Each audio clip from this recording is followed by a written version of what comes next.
Next question really relates to the general issue of calculation of zakat.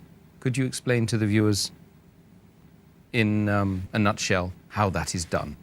There are two methods of zakat can be calculated, because zakat is payable when you have it for 1 year. So you can keep a daily record of what is your wealth above the nisab level. You can keep a weekly record or a monthly record. So then whenever the nisab level is above, then you note down the date. On 1st of January, what was the nisab you had? 2nd of January, what you have. So what you had in the 1st of January, say 1st of January 2007. So 1st of January 2008, it will be liable for zakat. Then what you had on 2nd of January, calculate it. Then 3rd of January, or on weekly basis, or on monthly basis. But to keep a record of all this is very difficult.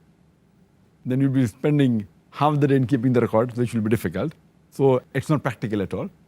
The easier method and the safe method, where mistake, inshallah, would be avoided, is picking one particular day in the full year and calculate it exactly 1 year after that. Most of the people prefer Ramadan because it is the month of charity and you get more blessings and more rewards. But Ramadan is not the only month that you have to pick up. You can pick up any day of the year. But it should be calculated according to the Hijri calendar, not according to the solar calendar. So 1st of January 2007, 1st of January 2008 is wrong. It should be 1st Shaban or 1st of Hajj. But since Ramadan is the most pious month, 1st of Ramadan, you can take any day of Ramadan. If you take 1st of Ramadan, calculate all the assets that you have. And next year, if it's 1st of Ramadan, 1420 Hijri, then 1st of Ramadan, 1421st Hijri, you should see what amount you have. Now, if you calculate only on one day and see exactly one Hijri year later, one lunar year later, it is the safest method. There can never be any possibility that you will give less zakat. There can be high chances you may give more zakat, but never less. Why? If you keep on calculating daily, then the level keeps on going up and down. But if you calculate one particular day of the year, whichever day you pick up, and if there happens to be the lowest collection, the lowest saving in the full year, yet you are paying the minimum amount of zakat. Say on the 1st of Ramadan, you have 100,000 rupees as saving, or $100,000 as saving. And that happens to be the lowest saving in the full year. Yet, since it's the lowest, you have to pay zakat on what you possess for one full year. So you have to pay 2,500 rupees or $2,500 on that amount. It's safe. But it may be that it is the highest saving of the full year. So here itself, you may be paying a little bit more zakat, but you won't be paying less. But some people may think, oh, it is the highest saving, that means, I may be paying unnecessary more amount.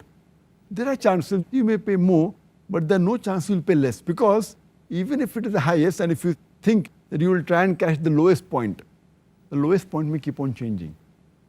It may be in the month of Shaban, it may be in the month of Rajab, maybe in the month of Hajj.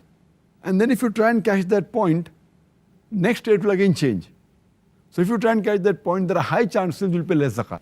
So best is to pick up one point, one day in the full Hijri calendar, and keep on taking that every year.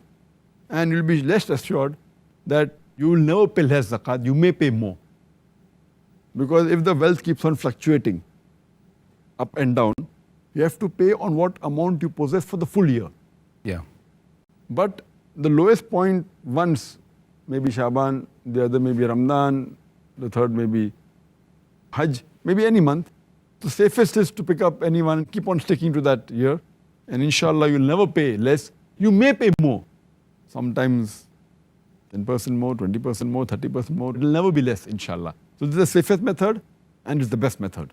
And on this day, whichever day you pick up, you have to calculate all the savings you have, whether in cash, what is the bank balance, what is the gold you possess, whether in the form of jewelry, whatever stock you possess, whether in shares, whatever investment, all this you put together, or your business, the stock trade of your business, all put together. If you're due to receive some amount from someone, even that has to be calculated because he has given a bit late, but yet it's your property. Or if you have given some loan to someone, that has to be calculated. But if you have to give some money to someone, that has to be deducted from the amount. For example, you have taken a loan of $100,000 or 100,000 rupees, and the total amount is 500,000 rupees that you have in your home, cash in hand, cash in bank, stock, everything. So you have to minus from 500,000, 100,000. So you have to pay zakat on 400,000. But if you possess 500,000 and you have given loan of $200,000 to somebody else, and you have to receive $100,000 because of goods you have sold, so 500 plus 200,000 plus 100,000, you have to pay zakat on $800,000. So in all, you have to calculate on one particular day of the year, and then you have to pay zakat 2.5% on that.